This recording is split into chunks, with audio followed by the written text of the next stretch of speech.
Hello students, आप सभी का स्वागत है मैग्नेट ब्रेन्स हिंदी पर। मैग्नेट ब्रेन्स हिंदी जाना जाता है अपनी फ्री और क्वालिटी एजुकेशन के लिए। यहां पर आपको सभी वीडियोस बिल्कुल निःशुल्क उपलब्ध कराए जाते हैं, आपसे किसी प्रकार का कोई चार्ज नहीं लिया जाता। मैं अंकुर बबेले, आप मेरे साथ पढ़ रहे हैं कक्षा 9वीं के सामाजिक विज्ञान को। तो हम अभी पढ़ रहे थे इतिहास के चैप्टर नंबर 3 को, जिसमें हमने स्टार्ट कर दिया था अपना नाज़ीवाद और हिटलर का उदय। जिसके अंतर्गत हम कुछ टॉपिक देख भी चुके थे। आपने देखा हुआ था कि कैसे हमने इंट्रोडक्शन वाला पोर्शन देख लिया था, बाइमर गणराज्य का बनना या उसका जन्म हमने देखा हुआ था। आज का हमारा टॉपिक होने वाला है युद्ध का असर, मतलब युद्ध के क्या प्रभाव होने वाले हैं, ये हम इस वीडियो के माध्यम से देखने वाले हैं। क्लियर? चलिए स्टार्ट करते हैं। हम इस पे देखते हैं कि भाई युद्ध के क्या प्रभाव आपके होने वाले हैं। तो आप ये बात मान के चलिए, जैसे आप कभी लड़े झगड़े, ऐसे तो कोई होगा नहीं कि जो लड़ा झगड़ा नहीं होगा। मैं ये मान के चलता हूं कि जितने लोग वीडियो देख रहे हैं वो अपनी जिंदगी में कभी ना कभी कहीं ना कहीं तो लड़े झगड़े होंगे, है ना। मैं ये नहीं कह रहा हूं कि आपने बहुत बड़ी लड़ाई लड़ी होगी, लेकिन आप घर में ही भाई बहन में लड़ गए होंगे, तो आपकी लड़ाई झगड़े तो हुए होंगे और लड़ाई झगड़े का परिणाम भी आपको मिला होगा कुछ ना कुछ, है ना। किसी को लप्पड़ों के रूप में मिला होगा, किसी को चप्पलों के रूप में मिला होगा, कुछ ना कुछ आपको परिणाम जरूर देखने को मिला होगा। बाद में भले बहलाने फुसलाने के लिए घर वाले आपको टॉफी, चॉकलेट, आइसक्रीम दे दें, लेकिन पहले आपको प्रसाद मिल गया होगा और दोनों को मिला होगा जो भी लड़े होंगे। तो हमें समझ में क्या आया? हमें समझ में यह आया कि जब भी आप लड़ते हैं तो चाहे जो भी पक्ष हो, दोनों पक्ष, मतलब चाहे जो हावी हो रहा है, मतलब कोई एक ताकतवर पक्ष है, लड़ाई हमेशा दो पक्षों में होगी ना। लड़ाई किस में होगी? आप अगर लड़ते होंगे तो ये लड़ाई आपकी दो पक्षों के बीच में होती होगी, है ना। एक पक्ष एक्स और एक पक्ष वाई, मतलब एक तरफ आपका भाई होता होगा, एक तरफ आप होते होंगे। जब आप इन दोनों के बीच में आपकी लड़ाई हो जाती है, टक्कर हो जाती है, तो नुकसान किसको होता है? दोनों को। जब आप दोनों घर में लड़ते होंगे तो तीसरा कोई, मतलब घर का जो कोई बड़ा सियाना होगा, वो आके दोनों की अकल ठिकाने लगा देता होगा, होता होगा ऐसे। तो इसमें दोनों को नुकसान होता है। या अगर कोई तीसरा नहीं आता, हम थोड़ी सी बड़े स्तर पर बात करते हैं, जब सड़कों पर कई बार लड़ाइयां होती हैं, तो इसमें आप देखना कि मान लीजिए कि ये वाला पक्ष हमने मान लिया कमजोर, है ना, ये वाला पक्ष हमने मान लिया कमजोर और ये वाला पक्ष हमने मान लिया ताकतवर, है ना। ये वाला पक्ष हो गया ताकतवर। तो क्या कमजोर पक्ष है और एक ताकतवर पक्ष है, तो इसमें नुकसान किसका ज्यादा होगा? तो नुकसान स्वाभाविक सा कमजोर पक्ष का ज्यादा होगा। लेकिन ऐसा नहीं है कि वो ताकतवर का नुकसान नहीं करेगा। आप थोड़ी से बॉडी बिल्डर हैं, आपने सामने वाले को 4 लपाड़े मारे, लेकिन 2 उसने भी खींच के दे दिए, तो नुकसान तो दोनों को होना है। तो जब भी लड़ाई लड़ी जाती है तो लड़ाई से हमेशा नुकसान होता है, फायदा कभी होता ही नहीं है। तो ये बात क्लियर। अब भाई लड़ाई कहां लड़ी जा रही है ना, लड़ाई किसके बीच में लड़ी जा रही है? मान लो घर के दो लोग लड़ गए, है ना। आपका कोई एक घर है और इसी घर के मेंबर आपस में लड़ गए। आप कई बार कहते हैं ना, घर में कलह अच्छी नहीं होती। इस घर के अंदर आप लोग ने लड़ाई लड़ ली, आप घर के 2-3 मेंबर हैं, तो किसका नुकसान होगा? इस घर का। घर में दरारें आएंगी ना, घर का नुकसान हो जाएगा। ऐसे ही कोई आप शहर में लड़ाई हो जाएगी तो शहर में नुकसान होगा। तो जिस युद्ध की हम बात कर रहे हैं, जो पहला विश्व युद्ध स्टार्ट हो जाएगा, तो इस युद्ध का असर क्या पड़ेगा? इस विश्व युद्ध का असर क्या पड़ेगा? ये कौन से युद्ध की बात की जा रही है? तो प्रथम विश्व युद्ध के असर की बात कर रहे हैं कि प्रथम विश्व युद्ध का क्या असर पड़ेगा, है ना। प्रथम विश्व युद्ध, इसका क्या असर पड़ेगा? तो अब आप ये बताइए कि प्रथम विश्व युद्ध हुआ कहां था, मतलब इसकी जगह कहां थी, और इसमें जो 2 धड़े हमने देखे थे जिनके बीच में लड़ाइयां हो रही थी, वो कौन कौन से थे? तो आपको याद होगा कि इसमें 2 पक्ष हमने देखे थे। एक तो हमने केंद्रीय शक्तियां देखी थी, है ना। प्रथम विश्व युद्ध किनके किनके बीच में देखा था? इनके 2 धड़े देखे थे ना। एक तो हमने मित्र राष्ट्र देखे थे, याद है कि नहीं? एक मित्र राष्ट्र देखा हुआ था, और दूसरा हमने क्या देखा था? दूसरा हमने देखा था यहां पर केंद्रीय शक्तियां। भूल गए क्या अभी पिछले वाले वीडियो का?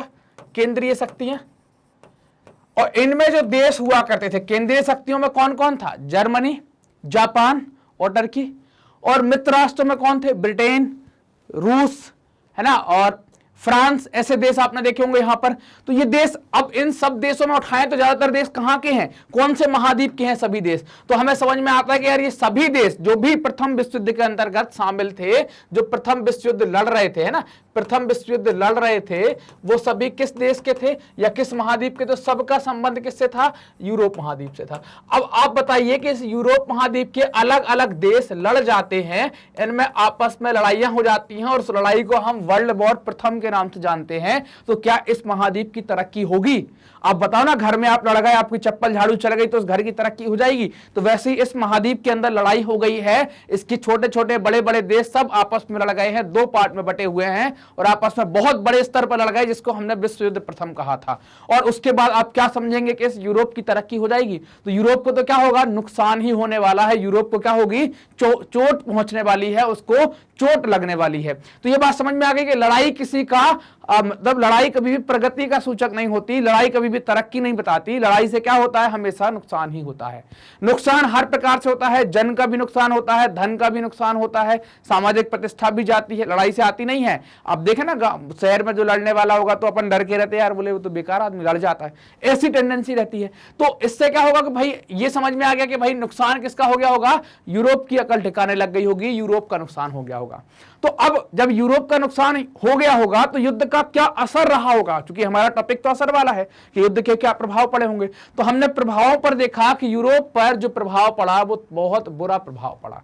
हम इसे अगर दो पैरामीटर पर देखें, दो मापदंडों पर देखें, जैसे कि हम आर्थिक मापदंड ले लें और मनोवैज्ञानिक, है ना, साइकोलॉजिकल अगर हम बात करते हैं और इकोनॉमिक हम बात करते हैं, अगर आर्थिक तरीके से देखते हैं तब भी क्या हुआ है, बहुत गिरावट आई है, बहुत नुकसान हुआ है और मनोवैज्ञानिक तरीके से भी नुकसान हुआ है। ये कह दें कि आर्थिक और मनोवैज्ञानिक तरीके से यूरोप का क्या हो गया, निचोड़ दिया गया है। यूरोप क्या हो गया है, यूरोप निचोड़ गया है, यूरोप को निचोड़ दिया। निचोड़ना समझते ना, ऐसे दबा के निचोड़ दिया, कुछ भी ना बचे उसमें, दबा के निकाल दिया गया, तो उसको क्या कहते हैं, निचोड़ना कहलाता है। तो यहां पर यही हुआ कि भाई ये आर्थिक और मनोवैज्ञानिक तरीके से यूरोप को इस प्रथम विश्व युद्ध ने निचोड़ दिया, तो ये इसके ऊपर ही असर पड़ गया। अब यूरोप की जो स्थिति थी ना, यूरोप को अगर आप देखेंगे तो यूरोप एक बहुत समृद्ध महाद्वीप में से था। हमने देखा हुआ था कि यूरोप के अंदर जो औद्योगिकीकरण है, इंडस्ट्रियलाइजेशन है, वो बहुत पहले आ जाता है, आधुनिकीकरण बहुत पहले आ जाता है। ब्रिटेन जो वहां का देश है उसमें सबसे पहले ही सारी चीजें स्टार्ट हो जाती हैं। ब्रिटेन ने दुनिया भर में गुलाम बना के रखे थे लोगों को, लोग मतलब अलग अलग देशों को अपना उपनिवेश बना के रखा हुआ था। तो ब्रिटेन यूरोप एक ऐसा महाद्वीप था जो बहुत संपन्न महाद्वीप था, बहुत पैसा था, दबा के पैसा हुआ करता था, ऐसे बांटता था, ऐसे ले जाओ जहां जिसको ले जाना है, खूब पैसा बांटा करता था। लेकिन जब उसी यूरोप के अंदर लड़ाई हो गई और दोनों पक्ष उसी यूरोप से संबंधित थे, तो स्थिति बदल गई कि यूरोप कर्ज देने वाले महाद्वीप से कैसा बन गया, कर्जदार महाद्वीप बन गया, कर्जदारों का महाद्वीप बन जाता है। मतलब ये महाद्वीप ऐसा था कि इस महाद्वीप के हर देश के पास पर्याप्त पैसा था, वो पैसा बांटा करता था, कर्ज देने वाला महाद्वीप हुआ करता था।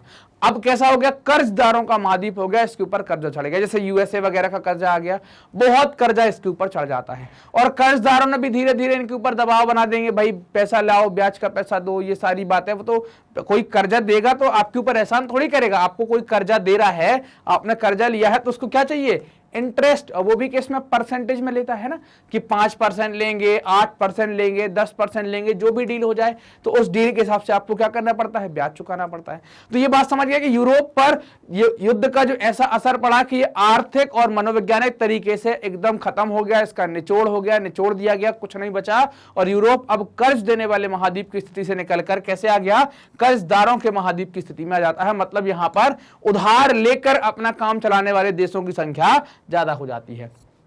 अब देखो, अब इसमें आता है बाइमर गणराज्य। तो बाइमर गणराज्य क्या है, ये हमने पहले पिछले वीडियो में पढ़ा हुआ है।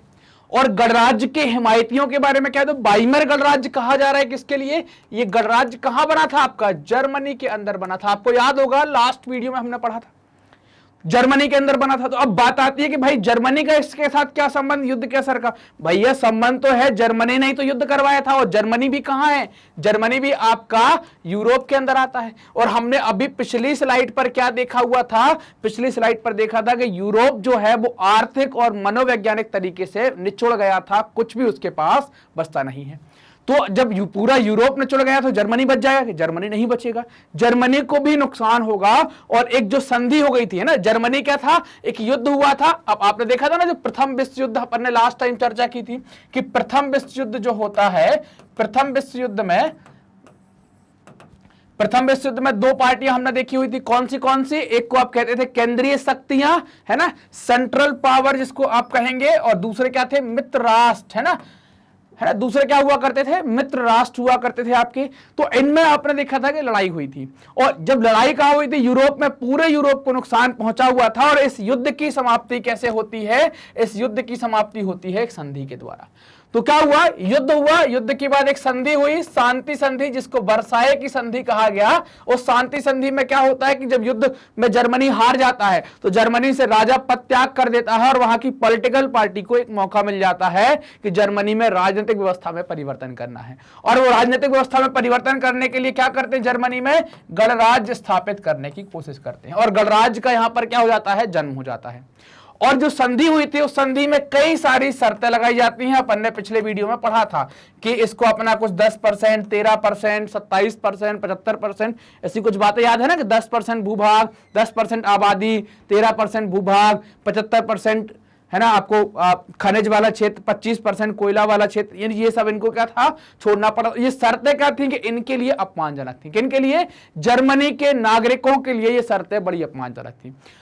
अब आप देखना, कोई भी देश का नागरिक अगर उसके देश को चोट लगती है तो हर देश का नागरिक मतलब थोड़ा सा क्रोधित हो जाता है।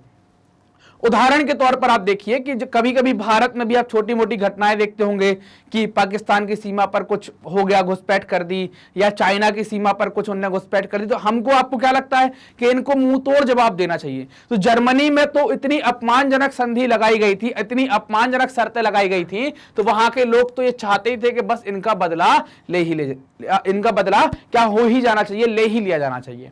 तो वाइमर गणराज्य और जो उसके हिमायती, मतलब गणराज्य को जो समर्थन कर रहे थे, उसके जो समर्थक लोग थे, इनको वहां पर बड़ा अपमान झेलना पड़ा, बड़ी समस्या झेलनी पड़ी। समर्थकों में समाजवादी लोग, कैथोलिक और डेमोक्रेटिक लोग हुआ करते थे। क्यों इनको समस्या झेलनी पड़ी, क्योंकि ज्यादातर जर्मन लोग ये चाहते थे कि इस अपमान का बदला लिया जाना चाहिए, और ये अपमान हमें वाइमर गणराज्य के लोगों ने संधि स्वीकार करने के कारण हमें मिला है। मर जाते वो ज्यादा अच्छा था, लेकिन ये अपमानजनक तरीके से हमें नहीं रहना था।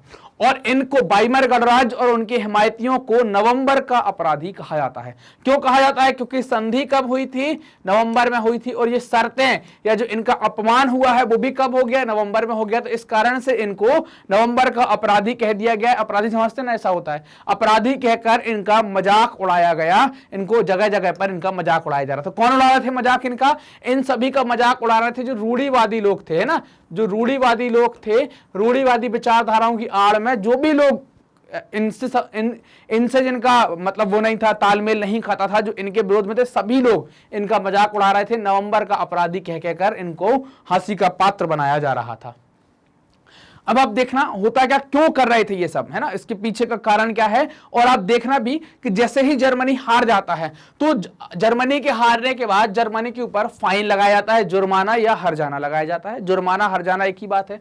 और ये जुर्माना हर्जाना किससे लगाया जा रहा है, नवजात वाइमर गणराज्य से लगाया जा रहा है। हमने बात करी थी ना, हमने लास्ट टाइम देखा था कि आपने देखा था कि युद्ध जब होता है ना, तो युद्ध दो तरीके से था, एक युद्ध के पहले या युद्ध शुरू करने वाली स्थिति में, युद्ध के पहले या युद्ध को शुरू करने वाली स्थिति में, और ये एक स्थिति थी युद्ध के बाद की, है ना।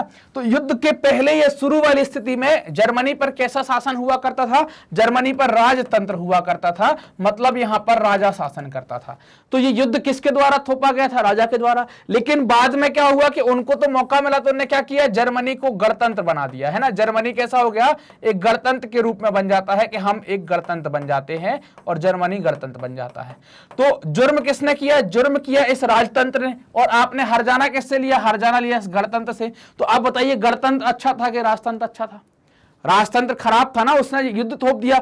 गणतंत्र तो अच्छा बना जिसमें जनता को भागीदारी मिल रही थी अपना राजा चुनने की, अपनी सरकार में जाने की, सहभागिता करने की। और हर्जाना किससे ले लिया गया, इसी नवजात वाइमर से ले लिया गया। इनके ऊपर बहुत ज्यादा जो फाइन है वो थोप दिया गया। और इसका असर क्या हुआ, जब आपने हर्जाना लिया तो उसका असर क्या हुआ, एक तो जर्मनी युद्ध में टूट चुका था, और उसके बाद आपने उससे फाइन लगाया तो वो अपराध, पराजय के अपराध बोध के नीचे दब गया।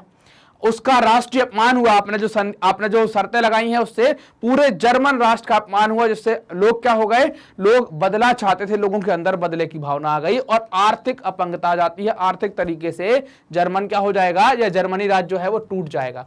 बाद में अमेरिका कुछ पॉलिसी लगू कर क्या होगा, अब इसको बचाने की कोशिश करेगा, कोई लगाएगा वो प्लान इसको निकालने के लिए, क्योंकि इसके पास पैसा होगा नहीं, तो इसके लिए भी वो सपोर्ट करेगा। लेकिन शुरुआत में तो क्या हो गई, इसको एकदम चौपट कर दिया गया, एकदम खत्म हो गया। तो ये बात समझ में आ गई कि भाई हो क्या रहा था, यहां पर हर्जाना लगाया गया, इससे पराजय का अपराध बोध हुआ, राष्ट्रीय अपमान हुआ, आर्थिक अपंगता आ गई।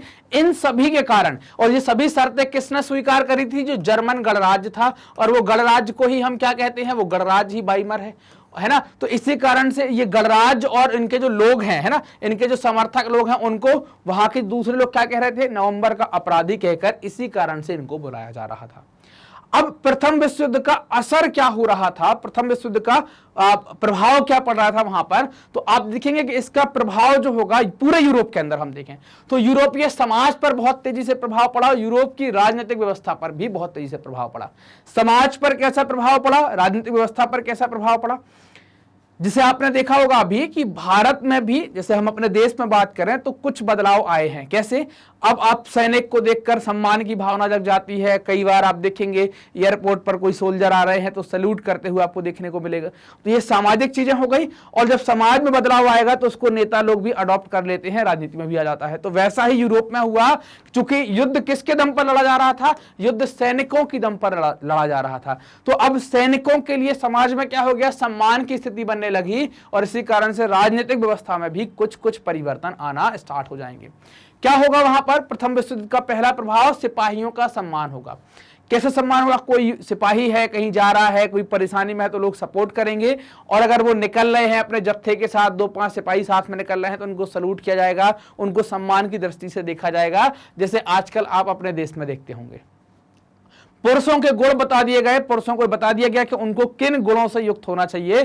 पुरुष आक्रामक तरीके का हो, ताकतवर हो और मर्दाना स्वभाव का होना चाहिए, ये पुरुषों के गुण यहां पर बता दिए गए। चूंकि सिपाहियों का, प्रथम विश्व युद्ध में सिपाहियों का ही पूरा खेल था, आधुनिकीकरण था नहीं हथियारों में उतना, तो 1-to-1 आर्मी के थ्रू ही आपको लड़ना पड़ रहा था। तो सिपाहियों का योगदान बहुत था, इस कारण से सिपाहियों का गुणगान किया गया, बढ़ा चढ़ाकर चीजों को बताया गया। तो जो खंदक की जिंदगी, खंदक कहलाता ट्रेंच है ना, तो खंदक की जिंदगी का गुणगान किया गया है ना। खंदक क्या कहलाता है, खंदक कहलाते ऐसे, जब आप लड़ने जाते हैं बाउंड्री पर, सीमा पर लड़ने जाते हैं, तो वो तो खुला मैदान होता है कई बार, तो अपने आप को बचाने के लिए इस तरीके गड्ढे खोद खाद कर हम छिप जाते हैं, यहीं से गोली चलाते रहते हैं और यहीं पड़े रहते हैं। तो इस जिंदगी का गुणगान किया गया। जो गुणगान कर रहे हैं शायद उनको वास्तविकता नहीं पता है कि इनको कितनी कठिन जिंदगी गुजारनी पड़ती है, लेकिन उसको क्या बताया गया, गौरवशाली बताया गया, ताकि क्या हो, लोग ज्यादा से ज्यादा सेना में भर्ती हों। इसीलिए तो बताया जा रहा है, इसीलिए उनका सम्मान किया जा रहा है, क्योंकि युद्ध हुआ है, सैनिकों की जरूरत है, तो सैनिक क्या हो, ज्यादा से ज्यादा सेना में भर्ती हो, तो हमारे पास सैनिकों की कभी कमी ना पड़े। तो इस कारण से खंदक की जिंदगी का भी गुणगान किया जा रहा है। खंदक का एक आप क्रॉस सेक्शनल व्यू इस तरीके से देख सकते हैं, ऐसे कई सारे लाइन से बनते हैं ना। ऐसे क्या होता है कि ये लगभग 2 मीटर के आसपास का है ना, ये क्या है आपका, लगभग 2 मीटर के आसपास का आपको एक ऐसा लंबा गड्ढा देखने को मिलेगा, है ना। इंसान 2 मीटर से कम ही होता है, 2 मीटर के तो बहुत कम होते हैं। अब आप इसमें देखें, एक गड्ढा है, एक डग आउट है कि यहां पर आकर आप बैठ जाओ, छिप जाओ, है ना। अब यहां पर आप खड़े हैं तो ये, और ये क्या है आपकी, यहां पर रेत की बोरियां रख दी हैं, यहां पर है ना, रेत की बोरियां भर के रख दी हैं। तो और ये यहां पर तारवार फेंसिंग है, यहां पर नो मैन लैंड है, यहां पर कोई आदमी नहीं दिखेगा, और इसके इस तरफ क्या होगा, दुश्मन होगा, है ना। इसके इस तरफ क्या है आपका, दुश्मन आपको इस तरफ देखने को मिलेगा। तो क्या होगा कि जैसे ही आप फायर स्टेप पर आएंगे, मतलब इसके ऊपर चढ़ जाएंगे, तो इस पर चढ़कर क्या हो जाएंगे, आप यहां तक पहुंच जाएंगे। यहां पहुंचेंगे, अपनी बंदूक को आप यहां रख लेंगे ऐसे, है ना, ये बंदूक आपने रख ली, और बस यहां से क्या होगा, बंदूक आप चला देंगे। कारतूस आपके बुलेट अगर कम हो गए तो एक छोटी सी सेल्फ बनाई है ने, तो यहां से आप अपने कारतूस धीरे से निकालते रहे बाहर से। ऐसा ना हो कि आपके कारतूस खत्म हो गए तो फिर उतर कर नीचे आए, फिर कारतूस लिया, तो आपके कारतूस से आपकी बुलेट यहीं पास में रख दी, ताकि क्या हो, आपकी बुलेट चलती रहे, आप गोली चलाते रहे। यहां खड़े हो गए और छिपकर आप निशाना साधते रहेंगे, और इस तरफ अगर दुश्मन है तो उनको टारगेट आप बनाते रहेंगे। तो ये खंदक की जिंदगी थी कि आपको ऐसे यहां पर रहना पड़ता है, और फिर बस जाके यहां पर आप चले जाओ, सो जाओ। यहां पर कोई गद्दे वद्दे नहीं लगे थे, बहुत ऐसो आराम की जिंदगी नहीं थी, लेकिन ये वीरता का सूचक है। आप अपने देश के लिए इतना कष्ट उठाकर अपने देश की सुरक्षा कर रहे हैं, इस कारण से सैनिकों के इस जीवन का भी गुणगान किया गया, उनको बहुत बढ़ा चढ़ाकर बताया गया ताकि लोगों को अच्छा लगे और लोग इस चीज से फैमिलियर हो सकें, लोग इस चीज को समझ सकें। इस प्रथम विश्व युद्ध और द्वितीय विश्व युद्ध के बीच में एक शब्द बहुत फेमस हुआ, एक जो चीज थी उसका नाम था लोकतंत्र। जो ये लोकतंत्र क्या था, इस दौरान प्रथम विश्व युद्ध के आसपास ये एक नया विचार जन्मा था। प्रथम विश्व युद्ध से लेकर द्वितीय विश्व युद्ध के बीच में ये नया और नाजुक विचार काफी फेमस हुआ और इस दौरान ये पूरे यूरोप के अंदर फैल जाता है।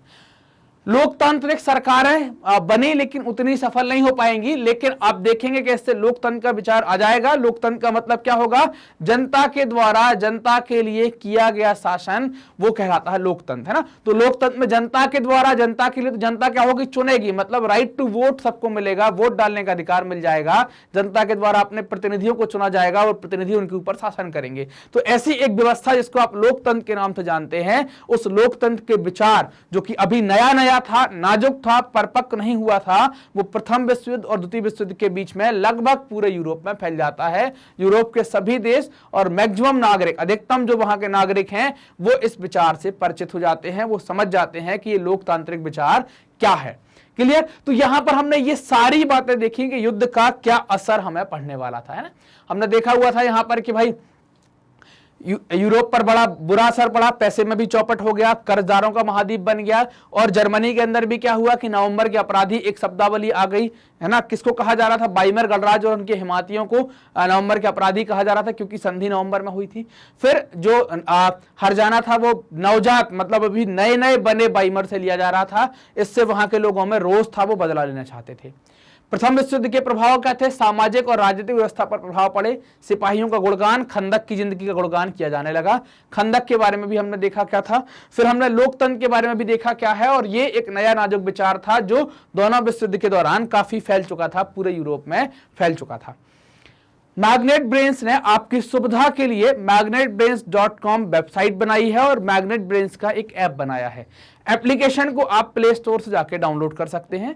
वेबसाइट का उपयोग करने के लिए गूगल पर टाइप करें magnetbrains.com। जैसे ही आप टाइप करेंगे और आप पहले ही लिंक पर एंटर करेंगे, आप प्रवेश कर जाएंगे मैग्नेट ब्रेन की साइट पर। जैसे ही आप साइट पर पहुंचेंगे तो आपको मैग्नेट ब्रेन का पेज मिलेगा। वहां पर आपको ऑप्शन आएंगे चूज करने के, आप Hindi medium, English medium, spoken, NTSC क्या आप करना चाहते हैं। तो आपने सेलेक्ट किया, मान लीजिए कि हिंदी मीडियम। फिर उसके बाद आपको क्लास का ऑप्शन में दिखेगा नीचे कि आपको क्लास चूज करने की, आप कौन से क्लास के स्टूडेंट हैं। आपने मान लीजिए कि आपने क्लास चूज कर ली कि आप क्लास 9th के स्टूडेंट हैं। फिर उसके नीचे आपको ऑप्शन मिलेंगे सारे सब्जेक्ट के, उनमें से आपको सब्जेक्ट चूज करना है कि आप अभी कौन सा देखना चाहते हैं, ना। वो आप जो भी सब्जेक्ट देखना चाहते हैं वो आपको चूज करना होगा।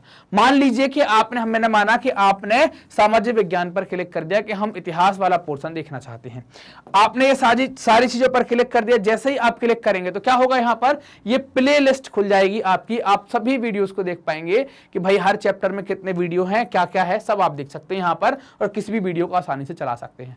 आपने जैसे वीडियो को प्ले किया तो ऐसे वीडियो चल जाएगा, और उसके बाद अगले वीडियो पर जाने के लिए आप नेक्स्ट बटन का उपयोग करके अगले वीडियो पर चले जाएंगे और आप सिस्टमेटिक तरीके से अपनी पढ़ाई कर पाएंगे, आगे बढ़ पाएंगे। मैग्नेट ब्रेन्स हिंदी माध्यम के विद्यार्थियों के लिए कक्षा 6 से लेकर कक्षा 12वीं तक का संपूर्ण पाठ्यक्रम बिल्कुल निःशुल्क में उपलब्ध करा रहा है। ये वीडियोस प्राप्त करने के लिए आपको करना क्या है, आप मैग्नेट ब्रेन्स हिंदी को सब्सक्राइब करें, जो भी वीडियोस आते हैं उनको लाइक करें और अपने दोस्तों में जरूर से शेयर करें। कमेंट कर हमें भी बताएं कि वीडियोस कैसे लगते हैं।